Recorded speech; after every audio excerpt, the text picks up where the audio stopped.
more. You say opposite. I can't believe we're down 10.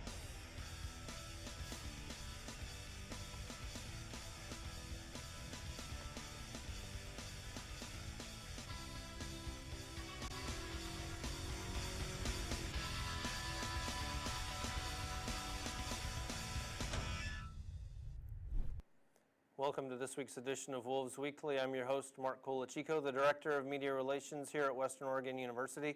I'm joined today by head men's basketball coach Brady Bergeson. Brady, how are you doing today? Doing well. How are you? Good, thank you. You guys played two tough road games last week at Central Washington and at Northwest Nazarene. You pulled out both of them and come from behind victories. So congratulations to you guys. Thank you. Found out before we came on that you guys moved up in the polls once again in the NABC poll. You guys are 18th in the country, and then in the D2 SID poll, you guys are 16th in the country. So as we were talking before, it's good national recognition for you guys. It is, and we're very appreciative of that and the recognition that's come for our university. And then talk a little bit about last week. Let's start first with the Central Washington game. Tough 7-point victory, but it was one that definitely was well deserved, I think, at least in my opinion. Yeah, I agree. It's very hard to win on the road. We covered a lot of miles on a bus to get there, and it's one of those road trips that can really take a toll on you and your team, and in a lot of ways. And for how well Central Washington and Northwest Nazarene are playing on top of it, how talented they are, it really made it a very challenging, physically, and mentally exhausting trip for us, and makes you that much more proud of your kids for being able to push through those things and play well. We played pretty well. We got a patch in the first half of the Central Washington game where I felt like our shot selection fell off and wasn't very good for a while there. We just kind of settled. We weren't willing to be a little bit more patient and disciplined with that. We righted the ship. We had a much better second half. We came out swinging in the second half, and slowly but surely, closed the gap and then took the lead. And I think from that point on, we didn't let go of that lead. Did a really good job of clamping things down defensively, and as it got later, and sealed it eventually. And you talk a little bit about the shot selection in the first half versus the second half. You guys went into the locker room, unfortunately, on a 7-point deficit, and you came out on the other end with a 7-point victory. So that's a nice 14-point turnaround there in the second half. Yeah, and again, it was. We were much more deliberate offensively in the second half with, we made a point, look, here's what we're trying to do, here's what we are doing, and that was very much, the halftime talk. And the guys were on the same page. We've got a system at halftime of feedback where, we have our players write down on the whiteboard 3 things offensively and 3 things defensively that they feel like the game's going to come down to or is coming down to. So that's part of what our halftime communication is between players and coaches.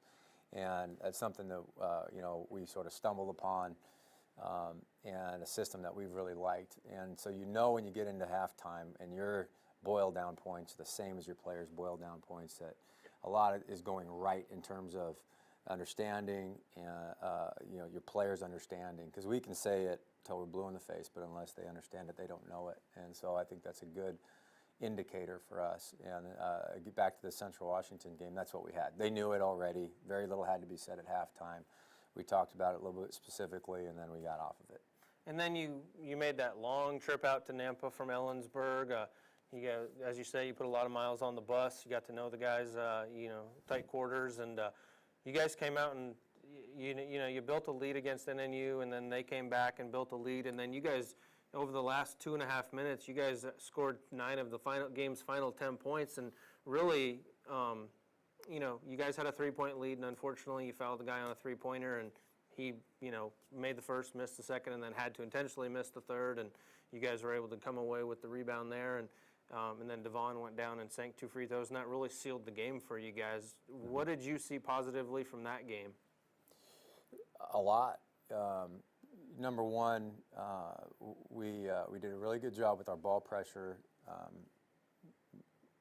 in terms of sustaining it over the course of 40 minutes. It wasn't anything that was legendary at any one point in the game, but I thought it was consistent enough to where we knew that was going to be a very physical, very grueling game physically.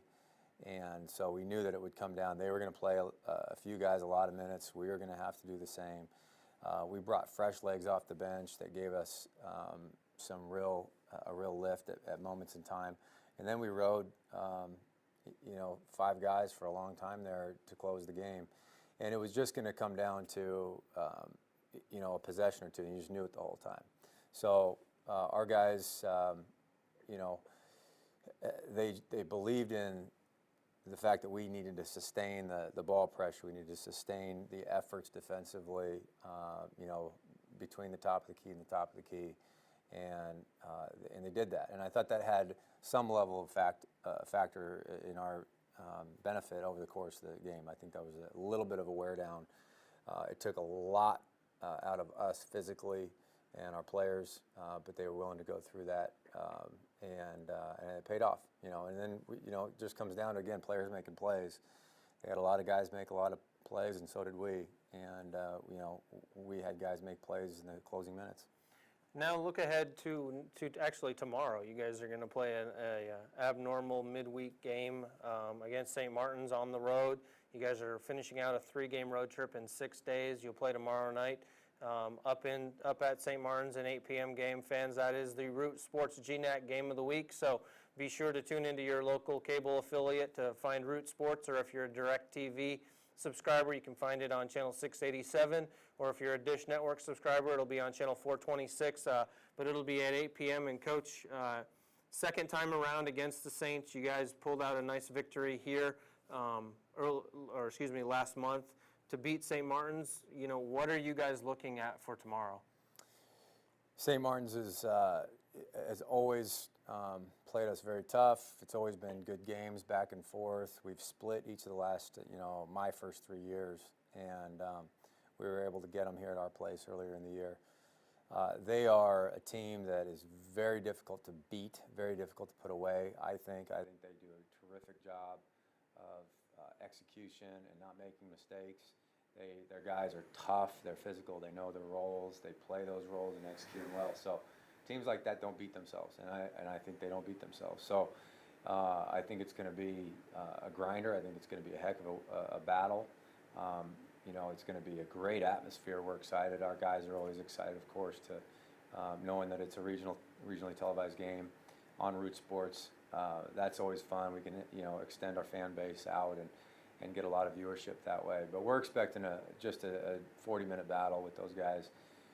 And we're going to have to play well. We're going to have to really, bring it and execute our game plan right down to the wire, and we're looking forward to the challenge. And then you guys have a nice 8-day break after tomorrow. You guys are back home for the final home series of the regular season, where you take on Western Washington, on the 19th at 7 p.m. inside the new PE building. And then that's followed on the 21st when you take on Simon Fraser.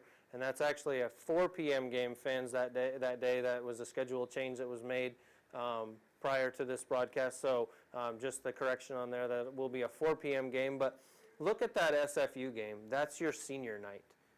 You got, I think, 3 guys actually that you'll be, honoring at that point. What do you guys do different for that game than a normal game? Well, you won't see a lot different in terms of the approach. And, we talk a little bit about what it's like to be a senior over the course of the whole year. And I think a senior season is a special year for an athlete. Most don't go on to play beyond college. And although in this case, we will have at least a couple that will. We'll have 4 seniors.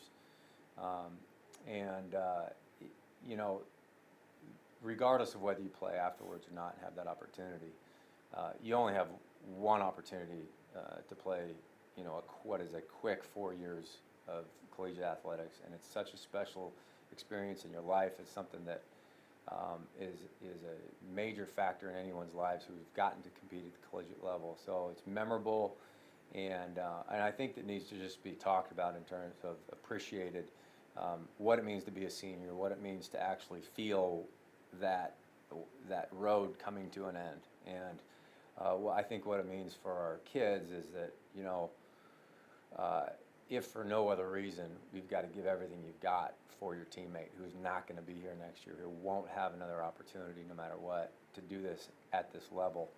And, so we spend a little time talking about that. We'll spend time, of course, pregame honoring those kids and appreciating them and what they've brought to Western Oregon basketball and the university, which is a great deal.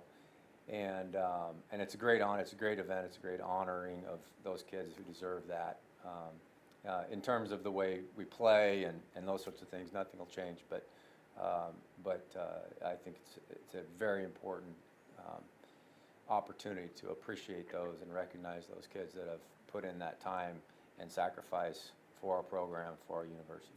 Well, Coach, it's definitely going to be a special time for you guys, especially those 4 guys in Lewis Thomas, Marwan Sarhan, Kelvin Okunde, and Adam Hastings. Definitely those guys will be missed next year, but we wish you good luck tomorrow. Fans, just a reminder, that game is tomorrow night, 8 p.m. on Root Sports. The Wolves will take on St. Martin's University up in Lacey. They're going to pack the pavilion. Hopefully you will have plenty of Wolfpack fans there to cheer them on. And Coach, we wish you good luck tomorrow. We'll talk about next week when we're back here on Wolves Weekly. But fans, we'll see you next week. And as always, go Wolves.